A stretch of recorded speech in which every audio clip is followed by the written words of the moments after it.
अस्सलामुअलैकुम नाजरीन, सवालो जवाब टीवी में खुश आमदीद। सवाल नंबर 1, खाने के बाद नींद आना किस चीज़ की अलामत है? आपकी ऑप्शन है ए जल्द मौत, बी अच्छी सेहत की, सी कमजोरी की या डी खराब खाने की।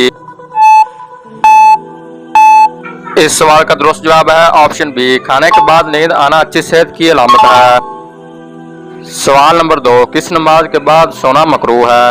आपकी ऑप्शन है ए फजर, बी जोर, सी असर या डी मगरब। इस सवाल का जवाब जानने से पहले मेरे चैनल को सब्सक्राइब और बेल आइकन को जरूर प्रेस कर लें। इस सवाल का दुरुस्त जवाब है ऑप्शन डी, मगरब की नमाज के बाद सोना मकरूह है। सवाल नंबर 3, हरम शरीफ में पंखों की तादाद कितनी है? Option A 5000, option B 6000, option C 6500 या ऑप्शन डी 7000।